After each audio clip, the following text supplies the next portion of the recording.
এত বড় সৃষ্টি, চন্দ্র সূর্য আলো বাতাস রোদ বৃষ্টি, ক্ষেত ফুল ফল ফসল, শরীর স্বাস্থ্য জীবন যৌবন, হাসি কান্না আনন্দ বেদনা, এত কোটি নিয়ামত দিয়ে যেই আল্লাহ এই নাফরমানের কাছ থেকে একটা সেজদা পায় না, আমার স্পষ্ট কথা হলো তুই কুত্তার চাইতে নিকৃষ্ট বেটা, তুই কুত্তার চাইতে নিকৃষ্ট। কুত্তার কৃতজ্ঞতাটুকু তোর ভিতরে নাই। একটা কুত্তার মধ্যে হাড্ডির কৃতজ্ঞতা যে দূর, তুই মানুষরূপী কুত্তার মধ্যে ওই কৃতজ্ঞতাটুকুও নাই। আজকের দিনে বলেন এখানে, আজকের একদিনে আমরা আল্লাহর কি পরিমাণ নিয়ামত ভোগ করছি, কথা বলে না? আজকের সকাল থেকে এই রাত 11:30 পর্যন্ত কতবার নিঃশ্বাস ফেলছি? এই নিঃশ্বাসের বিনিময় দেন, বিনিময় দেন। বলেন।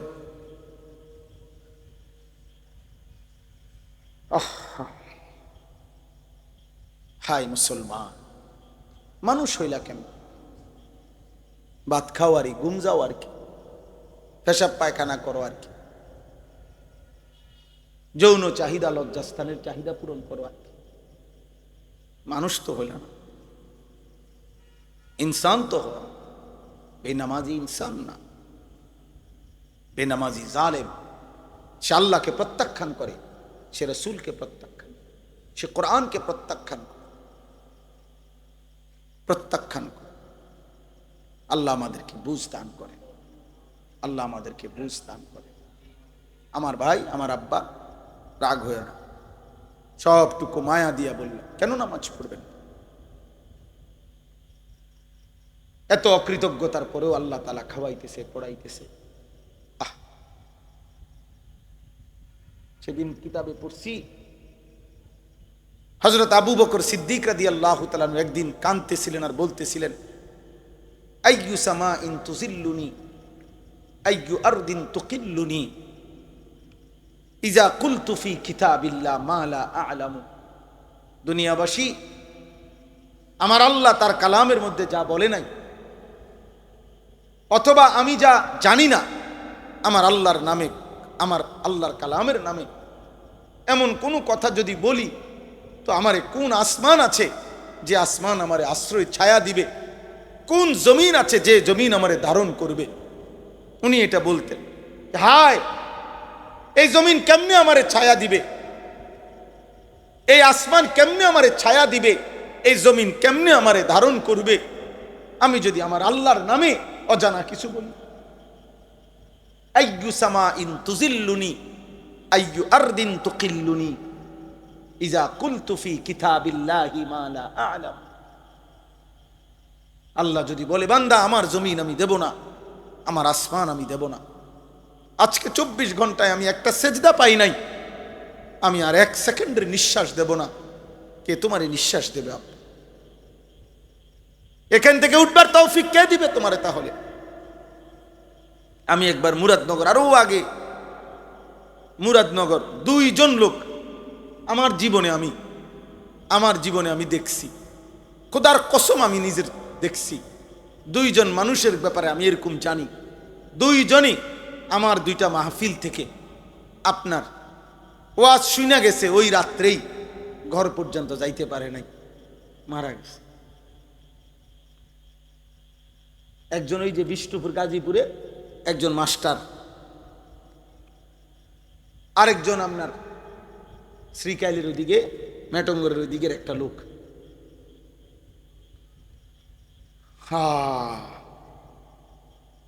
ওলামায়ে কেরাম দেখবেন ওয়াজের মধ্যে বলে, ভাই হইতে পারে এটা আপনার শেষ, হয় না, শেষ মাহফিল, হইতে পারে শেষ মুনাজাত। এইটা কি তামাশা করে বলে?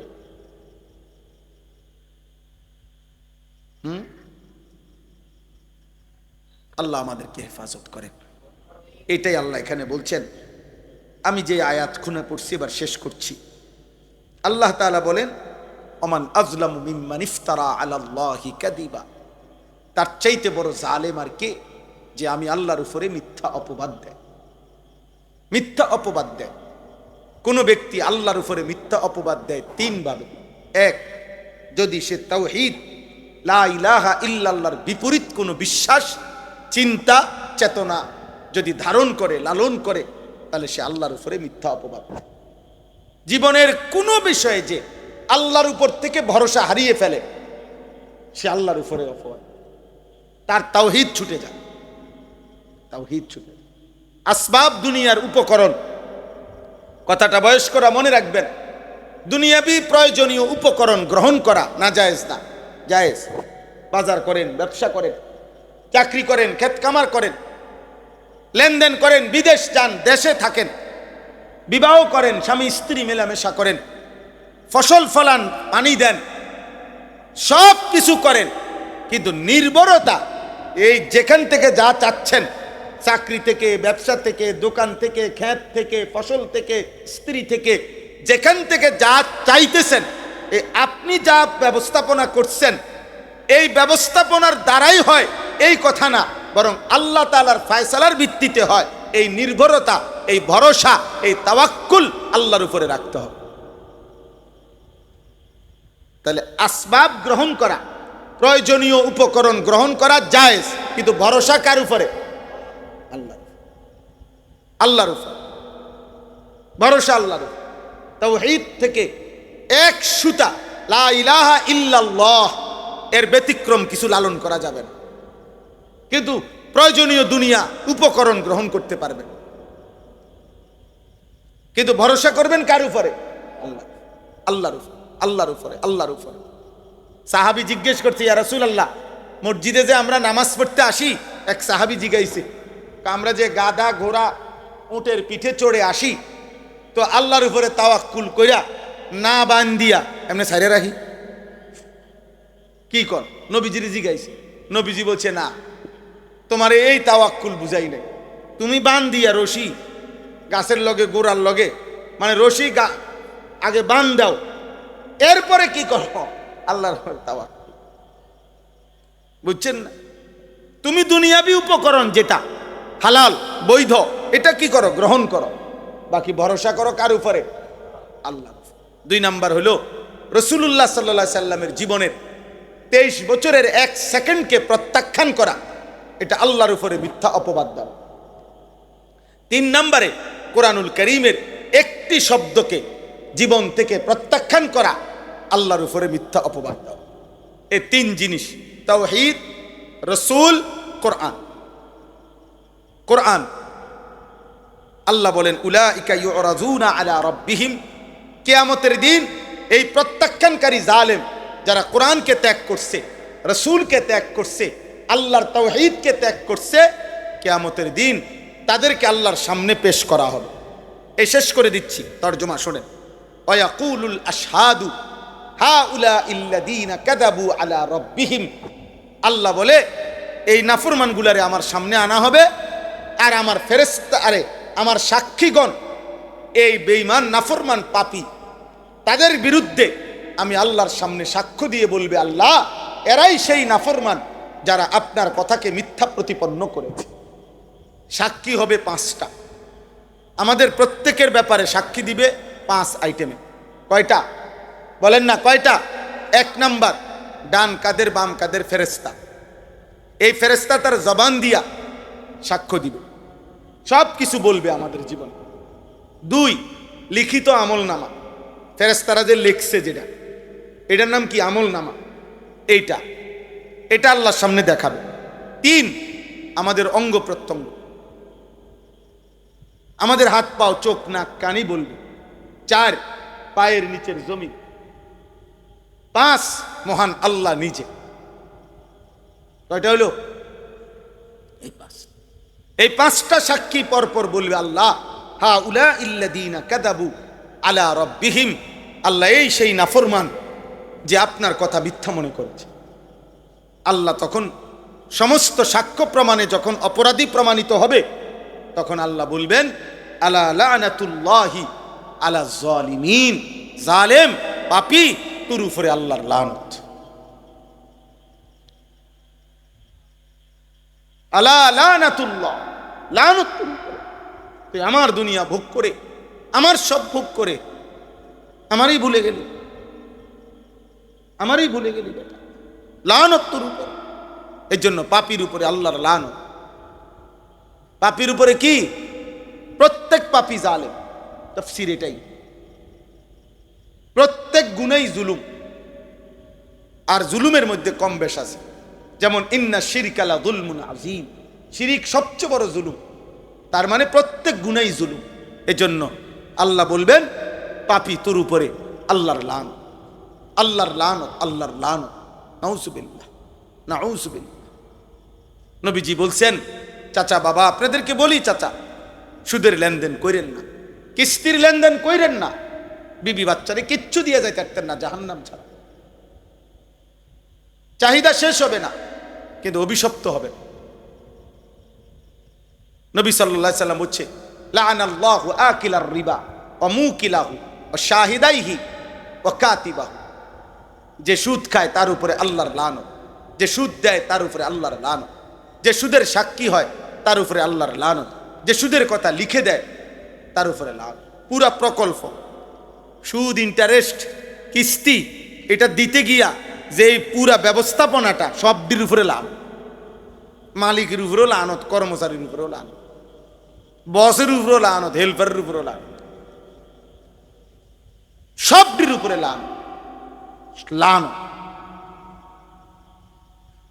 নবীজি বলছে, লাআনাল্লাহুল খামরা ওয়া শারিবাহা ওয়া মুবতাআহা ওয়া বাঈআহা ওয়া আসীরাহা ওয়াল হামিলাতা ইলাই ওয়াল মাহমুলাতা ইলাই। মদের উপরে আল্লাহর লানত। মদ যে পান করে তার উপরে লানত, মদ যে ক্রয় করে তার উপরে লানত, মদ যে বিক্রি করে তার উপরে আল্লাহর লানত, মদ যে বানায় তার উপরে আল্লাহর লানত, মদ যে বহন করে নিয়ে যায় তার উপরে আল্লাহর লানত, মদ যার জন্য বহন করে নিয়ে যায় তার উপরে আল্লাহর উপরে লানত, কোম্পানির উপরে লানত, মালিকের উপরে লানত, কর্মচারীর উপরে লানত, ড্রাইভারের উপরে লানত, হেল্পারের উপরে লানত, পুরা প্রজেক্টের উপরে আল্লাহর লানত, পুরা প্রকল্পের উপরে লানত। লানত ওই জিন্দেগির উপরে লানত। এই বিশ্বকাপ ফুটবলের অবিচ্ছেদ্য অংশ ছিল মদের বোতল, এই বিশ্বকাপের অবিচ্ছেদ্য অংশ ছিল নারী, এই বিশ্বকাপের অবিচ্ছেদ্য অংশ ছিল জুয়া। এটার অংশ মিলাইয়াই আয়োজনের মধ্যে এবং ওই দেশগুলো এগুলোর সার্বিক নিরাপত্তা বিধান করেই এই সবটা আয়োজন হয়েছে। আমরা বারবার বলছি, বারবার বলছি, বারবার আমাদের সন্তানদেরকে আমরা সতর্ক করেছিলাম যে বাবা শুধু খেলা না, এই খেলার পিছনে, এই খেলার পিছনে লক্ষ বোতল মদ, এই খেলার পিছনে লক্ষ নারীর জিনা, এই খেলার পিছনে লক্ষ টাকার ডলার এর জুয়া জুড়ে আছে।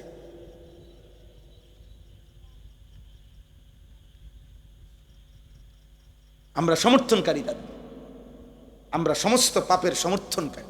উল্লাস করছো, যা তওবা করো, তওবা করো। যদি ভুল বুঝো, খাটি দিলে, চোখের পানি ফেলে আর কোনোদিন দেখবা না, নিয়ত করে আল্লাহর কাছে মাফ চাইও। আল্লাহ চাইলে মাফ করবে। আল্লাযীনা ইয়াসুদ্দুনা আন সাবিলিল্লাহ ওয়া ইয়াবগুনাহা ইওয়াজা। আল্লাহ তাআলা বলেন, এই জালেম যারা, পাপী, যেগুলারে আমি আল্লাহ লানত দিলাম, এই শেষ কথা আল্লাহ বলেন, এদের বদভ্যাস ছিল এই, এরা নিজেরাও আমার পথে চলে নাই, আমার বান্দা যারা চলতে চাইছে আমার পথে তাদেরকেও বাধাগ্রস্ত করছে। প্রত্যেক পাপী মনে রাখেন কোনো না কোনোভাবে চেষ্টা করে অন্য কেউ আল্লাহর পথে চলতে বাধা দিতে। তে যখন নিজে গাঁজাখোর, তে যখন নিজে মদখোর, তে যখন নিজে মোবাইলে আসক্ত, তে যখন সুদখোর, তো অন্য মানুষেরও কেউ যদি বাঁচতে চায় তারে বাধা দেয়। এইতে হয়তো কইছে একবার যে নামাজটা ফইরাই, তেরেতে এমন একটা টিটকারি দিছে, এই বেটা, আরে বাপরে, একটা নতুন নামাজই হয়েছে একবার, দেখতাম না আপনার নামাজ সুরে কি দিবেন, এই মানে একটা বাজে কথা বইলা তারে কি করে দিল, মনটা নষ্ট করে দিছে। সে হয়তো কইছে না, আমি এত বড় হারাম কামটা করতাম না রে, আমার সাহসে কুলায় না। আরে বেটা, বেটা কোনো অসুবিধা নাই বেটা, হ্যাঁ আমরা আসি বেটা। মানে গুনার কাছ থেকে বাঁচতে দিল না, নেক কাজ করতে দিল না। অসৎ বন্ধু কত মানুষকে নষ্ট করে দেয়। আল্লাহ বলেন এরা আমার পথে আমার বান্দাকে চলতে বাধা দিছে, তার উপরে লানত। 3 নম্বর হলো ইয়াবগুনাহা ইওয়াজা, আমার দ্বীনের মধ্যে তারা ত্রুটি তালাশ করবে। দেখবেন হ্যাঁ বাবা আব্বা আসো, আব্বু দোয়াতে শরীক হও, মাশাআল্লাহ, আল্লাহ কবুল করে। ওয়াবগুনাহা ইওয়াজা, আর কি কয় যে এই কথাটা শুনেন, আল্লাহ বলেন ওই জালেমদের উপরে লানত যারা আমার দ্বীন ধর্মে, আমার ইসলামে, আমার নবী, আমার নবীর সুন্নাহ উলামা যারা দ্বীন বলে, দ্বীন বুঝায়, তাদের জিন্দিগিতে কোরআনে ইসলামে সর্বত্র ত্রুটি তালাশ করে, দোষ তালাশ করে, দোষ বইয়ে বইয়ে দোষ তালাশ করে, বুঝছেন? এই বেআমূল্য। আমি এই জন্য সবসময় বলি, দেখবেন যত লোক বদ আমলওয়ালা, আমল করে না, এই লোকদের কাছে আপনি সবসময় দেখবেন এরাই আলেম ওলামার বদনাম করে। তার মুখে দেখেন বিড়ি, সাদওয়ানে বইয়া রইছে, এনে বইয়া বিড়ি খাইতে খাইতে টেলিভিশন চাই, আর এনে বৈশা কইতে আছে আও হুজুর রে ফ্যাঁস লাগাই রাখছে ও দেশটার মধ্যে, আও কইও না, ও 12 রকম হুজুর 13 রকম কথা কয়ও। আমরার ফেসের কারণে এবড়া বিড়ি খায়, আমরা ফেস লাগাইছি দেখা আজকে 40 বছর ধরে হেবড়া বিড়ি খায় আমার ফেসে কইরা। আমরা হুজুরার ফেসে উনি সুদ খায়, বুঝছেন না? আমরা দোনো ভাই ফেস লাগাই দিছি দেখা, আমরার ফেসে উনি বিড়ি খায়, টেলিভিশনে নাচ গান দেখে। হ্যাঁ কাকা এডি সাদওয়ানি কইয়া যাইয়েন, হাসরের ময়দানে কিংবা কবরে যদি কেউ দেখেন ফেরেশতা কইয়েন না চাই টাঙ্গাইয়া পিঠটা আড্ডির গিরা গুড়া সমান করে নেবে একদম ফাইজলামি। হ্যাঁ মস্কারি করেন আপনি আখেরাত নিয়া, হালাল হারাম নিয়া। গুনাহ যদি পৃথিবীর সবাইও করে তবুও তো এটা বৈধ হইতে পারে না, বৈধ হইতে পারে? তাই গুনাহ তো গুনাই, পাপ তো পাপই। আমি করলে আমার ত্রুটি, আপনি করলে আপনার ত্রুটি। আমি তো এটা আগেই বলছি, একজন আলেম তাকেও তো আখেরাতে হিসাব দিতে হবে কিনা বলেন, কথা বলেন না, হিসাব দিতে হবে কিনা? অহুম বিল আখিরাতে হুম কাফিরুন, আল্লাহ বলে মূলত তারা আখেরাতের ব্যাপারে অস্বীকারী। প্রত্যেক পাপীর মূল সমস্যা এটাই, আখেরাত তার কলিজায় বসে না। আখেরাত যদি দিলে বসতো, পরকালের ভয়, কবরের ভয়, জাহান্নামের ভয়, তাইলে সে গুনার থেকে বাঁচতে পারত, গুনার থেকে বাঁচতে পারত। এই জন্য গুনার ব্যাপারে আল্লাহ বলছে কু আনফুসাকুম ওয়া আহলিকুম নারা, হে মুমিন তুমি তোমার নিজেকে এবং পরিবারের সদস্যদেরকে আগুন থেকে বাঁচাও, মানে গুনার থেকে বাঁচাও, জাহান্নামের আগুন থেকে বাঁচাও। তো জাহান্নামের আগুন তো এনে নাই, জাহান্নামের আগুন তো জাহান্নাম, কথা বোঝেন নাই? আল্লাহ বলল হে ঈমানদার জাহান্নামের আগুন থেকে বাঁচো, তো জাহান্নামের আগুন কই? জাহান্নামে। তো এখন আমি বাঁচবো কেমনে? এখন বাঁচবেন মানে গুনার থেকে, এটাই তাফসীর। মানে গুনার থেকে বাঁচা মানেই কি থেকে বাঁচা? তাহলে বুঝাই গেল গুনার গন্তব্য কোথায়? জাহান্নাম, আগুন, আগুন। আল্লাহ আমাকে হেফাজত করে, আল্লাহ আমাদের সবাইকে হেফাজত করেন। আমরা এখন দোয়া করি, আপনারা দোয়ায় শরীক হন, ছেলেরা, বাবারা, নওজোয়ান সাথীর আব্বা, আমরা আমাদের হৃদয় দিয়ে বললাম নামাজ পড়ো, নামাজ পড়ো ভাই, চুল চারিদিকে সমান রাখো, বেঈমান মুশরিকদের মতো চুল রাখো না আব্বা। চুল দেখে বোঝা যায় তুমি মুশরিকের চেহারা, তুমি নিজের মুসলমান কেমনে বলবা? কেমনে বলবা? তারজুন নাজাতা ওয়ালাম তাসকুত মাস্তাকাহা আমার তাআলাম ইন্নাস সাফিনাতা লা তাজরি ইউবসাহা। এটা আরবি ভাষার একটা কবিতা।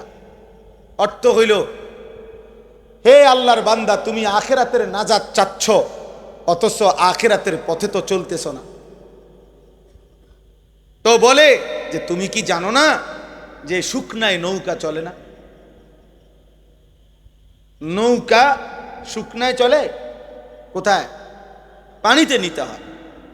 তো তিনি বলেন তুমি কি জানো না শুকনায় নৌকা চলে না?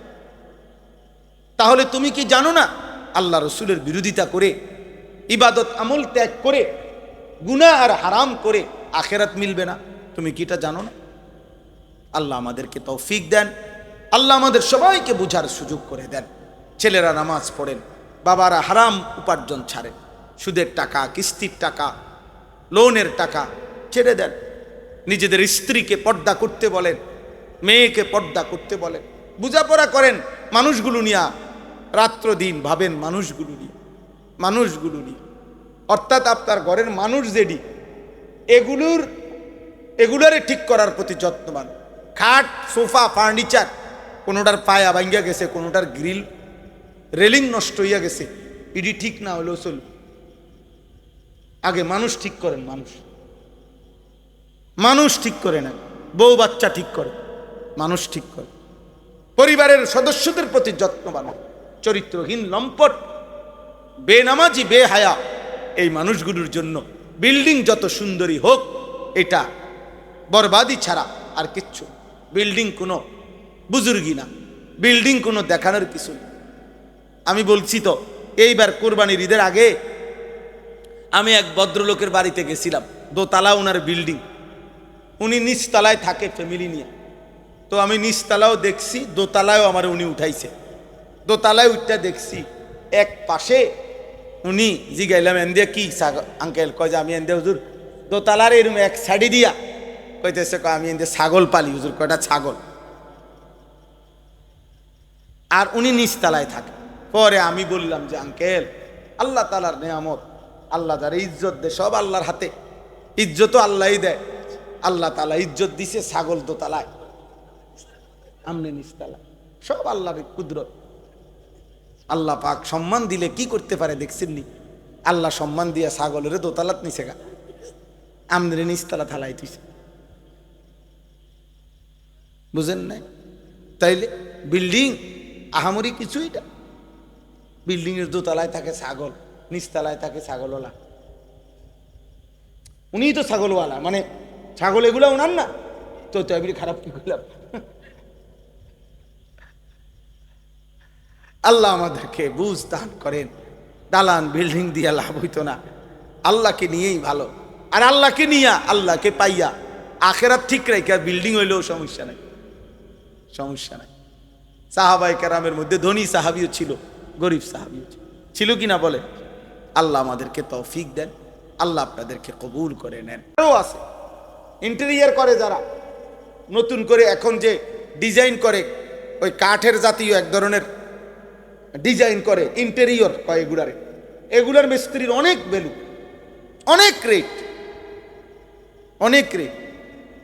যেই মিস্ত্রিটা আপনার লোহার এই স্টিলের কাজ করে, তার একটা দিন অপশন নাই, কয় যে হুজুর রাত্রেও কোনো সময় মানুষের অনুরোধে বেশি টাকায় কোনো দিন এই রাত 10টায় গিয়েও কাম করে করি, রাত্র সকাল পর্যন্ত ডাবল 3 টাকা দেয়। ও থাই মিস্ত্রি আছে, থাই গ্লাস আছে না? আচ্ছা যাই হোক, আমার বলার উদ্দেশ্য হইল কর্মের কোনো অভাব নাই। আমি ফেরিঘাটে, পদ্মা সেতু হইবার আগে ফেরিঘাটে একবার আমি 8 ঘন্টা আটকাইয়াছিলাম, এই পদ্মাওয়া, বুঝছেন? তখন আমি এই সময় হাইটা আমার সাথে যারা ছিল, আমরা মানে বইয়ে হিসাব করলাম যে কত আইটেমের মানুষ এনে কাম করে, কত জাতের কাজ যে এই ফেরিঘাটটার ভিতরে আছে, অবাক। আমার আব্বা, তোমাদের কাছে অনুরোধ, আমি বয়স্ক মুরব্বীদেরকে বলতেছি, আপনাদেরকেও, আপনারা আপনাদের সন্তানদেরকে দুনিয়াবি উপার্জন, আখিরাতের উপার্জন দুইটার সাথে মিলান। একটা ছেলেকেও আপনারা মেহেরবানি করে, এখানে অনেক বাবা আছেন, আল্লাহর ওয়াস্তে নাফরমান সন্তানকে শুধু গুনার উপরে, একটা রাত, একটা দিন, একটা মোবাইলের উপরে, নারী ছবি, অসৎ সমবয়সী বন্ধুদের আড্ডা, এইটার উপরে এই নাফরমানরা আপনি মাইনা নিয়েন না ভাই। আমনে তার লগে না পারলে আমনে তার থেকে আলাদা হয়ে যান, তারে আলাদা করে দেন। বাবা 16 বছর হয়ে গেছে তোর, তুই আলাদা হ বেটা, আমার 1 টাকাও দেওয়ানোর দরকার নাই, আমার খাবারও দরকার নাই, আমি প্রয়োজনে না খাইয়া মইরা কবরে চলে যাবো, তো তুই বাইরে আনতে সর যা। তোর যেহেতু আল্লাহই দরকার নাই, আখেরাতই দরকার নাই, তো তোর মতো বেঈমান দিয়ে আমি করবো কি? বাইর করে দেন ওরে তারে। তারে তার হাতে ছেড়ে দেন, তারে তার হাতে ছেড়ে দেন। এমন নাফরমান বেনামাজি যার উপরে আল্লাহর লানত পড়ে, তারে কেন পালবেন? তার জন্য কেন বিল্ডিং করবেন? তার জন্য কেন উপার্জন করবেন? বেটা, তোমার স্ত্রী প্রতিদিন বেপর্দা চলবে, তুমি বেটা কিল্লেকা বিদেশ করবা। তোমার ছেলে এক ওয়াক্ত নামাজ পড়বে না, এই নাফরমানের জন্য তুমি বিদেশের মাটিতে কেন রোজগার করবা? তুমি বেউকুফ নি, তুমি বুঝাপড়া করো তার লগে আগে। তোদের জন্য আমি দেবো কেন? ঠিক আছে, আমার বিদেশ, আমার পয়সা আমার, যা তুই আলাদা হবে। এটা সিদ্ধান্ত না নিলে হবে না। অভিভাবককেই কঠোর হইতে হয়, আলগা মানুষে কঠোর হইয়া পারে না। আমি তো একজন হুজুর, আমি এতগুলো সন্তানকে নিয়ন্ত্রণ করা আমার পক্ষে তো সম্ভব না। ওই দেখেন, ওই দেখেন, ওই বেয়াদব দেখেন, দেখছেন এই বেয়াদব, দেখছেন নি এই একজন দেখেন বেয়াদব, দেখেন কত বড় বেয়াদব। দেখেন এতগুলো মানুষের সামনে বেয়াদব মোবাইল নিয়ে ভিডিও করে। এবার হাসে, হাসো একটু, দাঁড়াইয়া হাসো, সবাই দেখুক। আব্বা দাঁড়াইয়া হাসো, সবাই দেখলে খুশি হলো, তোমার দিকে ভালো লাগলো সবার কাছে। দিমাগ চলে যায়। আব্বা মনে রাখে, আমি এটা কঠোর, আমি পরিবর্তন চাই। মোবাইলের আসক্তি, বিশ্বাস করেন ছেলেরা, বাবা তোমারে প্রতিবন্ধী বানায়। আমার কাছে নির্ভরযোগ্য ম্যাগাজিন আছে, গোটা পৃথিবীর জরিপ এটা, আধুনিক মনোবিজ্ঞানী, চিকিৎসা বিজ্ঞানীদেরও কথা, এই বড় মোবাইলের আসক্তি প্রতিবন্ধী বানায়। তার ব্রেন লেস হয়ে যায় আস্তে আস্তে, তার দিমাগে ঘিলু থাকে না, সে আর কিছু বুঝে না, সে আর কিছু বুঝে না। আব্বা তার কাছে মা বাবা, ইজ্জত সম্মান, আলেম ওলামা, দিন ধর্ম, মসজিদ, আজান, কিচ্ছু তার মাথার ঢোকে না,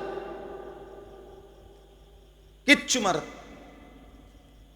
সে আখেরাত ভুলে যায়, আর নেককার দুনিয়া ভুলে যায়। এটাই পার্থক্য। মোমেন আখেরাত মনে রাখে, বেঈমান দুনিয়া বুঝে, নাফরমান শুধু দুনিয়াই বুঝে, দুনিয়াই বুঝে।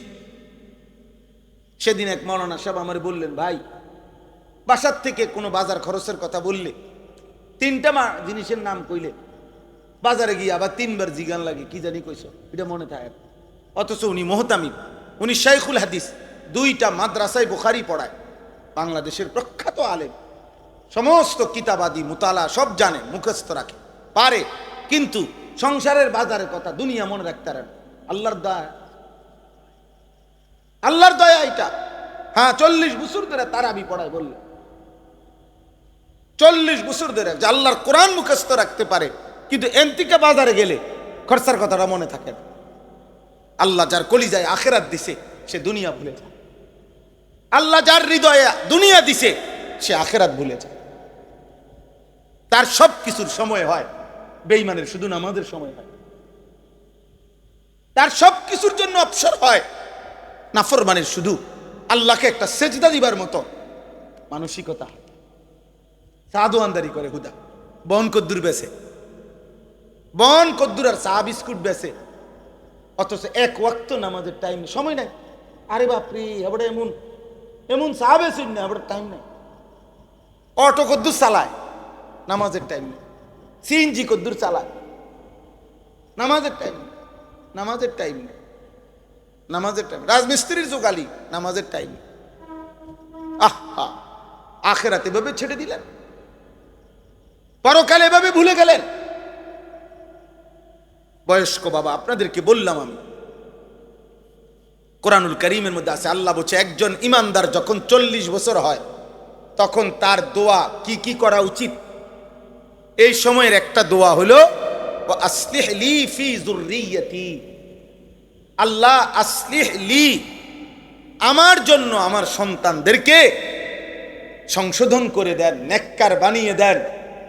তাফসীরের মধ্যে লিখছে, কারণ আল্লাহ আমার এই সন্তান, যে কয়জন ছেলে মেয়ে আমারে দিছেন, এরা যদি ইবাদত আমল করে, বিনিময়ে এদেরও জান্নাত, এর বরকতে আমারও জান্নাত। আর এরা যদি আপনার নাফরমানি করে, মাওলা তাইলে এর কারণে এদেরও জাহান্নাম, আমারও জাহান্নাম। অতএব আমার স্বার্থে আমার সন্তানকে নেককার বানান, বুঝছনি? ও আসলিহ লি, আমার জন্য, আমার জন্য ঠিক করে দেন আমার সন্তানকে। ইব্রাহিম আলাইহিস সালাম যতবার নিজের জন্য দোয়া করছে, ততবার সন্তানদের জন্য দোয়া করছে, সেম দোয়া। আশ্চর্য! আল্লাহ ওনারে বলছে, ইন্নী জাইলুকা লিন্নাসি ইমামা, ইব্রাহিম তোমাকে আমি মানুষের জন্য ইমাম বানাইলাম, ইমাম বানাইলাম। আল্লাহর নবী ইব্রাহিম বলেন, অমিন যুররিয়াতি, আল্লাহ এই পদটা, এই ইমামটা আমার সন্তানদেরকে বানাইবেননি, ওদেরকেও দিয়েন।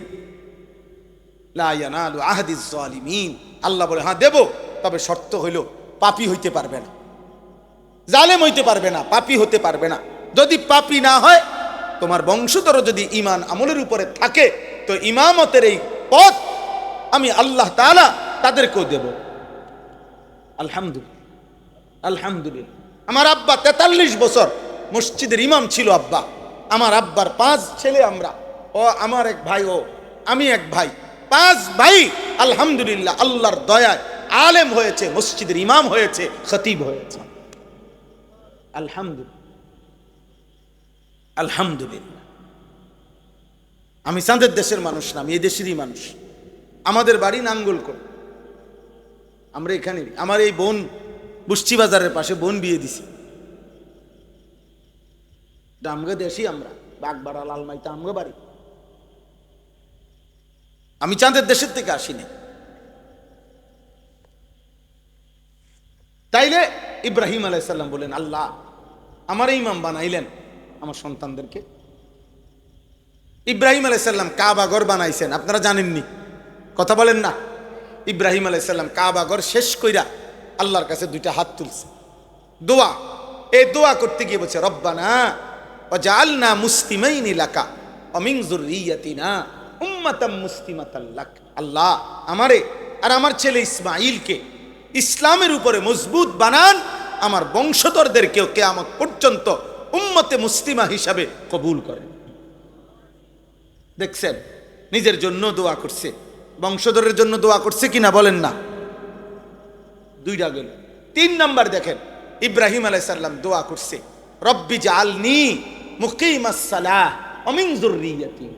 আল্লাহ আমারে নামাজি বানায় দেন, আমার সন্তান বংশধরদেরকেও নামাজি বানায় দেন। 4 নাম্বার, ইব্রাহিম আলাইহিস সালাম দোয়া করছে, রব্বি জাআল হাযাল বালাদা আমিনান ওয়াজনুবিনি ওয়া বানিয়া আন না'বুদাল আসনাম। আল্লাহ আমার এই মক্কা নগরীকে আপনি নিরাপদ বানিয়ে দেন, আর আমাকে, আমার সন্তানদেরকেও মূর্তি পূজা থেকে হেফাজত করেন। দেখছেন, নিজের জন্য বলতে গিয়ে সন্তানের জন্য বলছি কিনা? কথা বলেন। হ্যাঁ, এক বাবার ফিকির এটা, বাপের ফিকির। আমরা দেশে গপ মারে বিল্ডিং এ ক্যাম্প করতে যাবে না, হুজুর আপনাকে দোয়ায়, আল্লাহ রহমতের 10 জনের দোয়ায় ঘর করছি, কদ্দুর দোয়া করেন। আর কিটা করতো দোয়া? দোয়া গত করছে না, সারছে তো, আর কি দোয়া করতো? হ্যাঁ, আগামী রবিবার হুজুর ছাদ ডালাই দোয়া করেন। তো রবিবার তো ঠিকই হয়েছে, ছাদ ডালাই, তা আর দোয়া করতো কি? তাই কি সোমবারে দোয়া করতো নি? আর আপনি তো সিদ্ধান্তই নিছেন এটা সামনের রবিবার জ্বালাই হয়েছে, তো আর কিতা অন আপনি এটা দোয়ার কিতা আছে? আর এনে শব্দ ঠিক করছেন, দুনিয়ার দোয়া কিতা? আবার দুনিয়ার শুধু দোয়া, দুনিয়ার জন্য দোয়া লাগেই না। মিয়া বললে আল্লাহ খুশি হয়, আল্লাহর কাছে চাইলে আল্লাহ খুশি হয়, দুনিয়াও আখেরাতেও। নাই তো দুনিয়া দোয়াও লাগে না, এমনি আল্লাহ দেয়। জন্তু জানোয়ার কে আল্লাহ দিচ্ছে না? কাফের, মুশরিক, বেঈমান, নাস্তিক, মুরতাদ, ওগরে আল্লাহ দুনিয়া দেয় না? কথা বল, অত ওরা কি দোয়া করে? কথা বলেন। মুশরিকের আবার দোয়া কি? কাফেরের আবার দোয়া কি?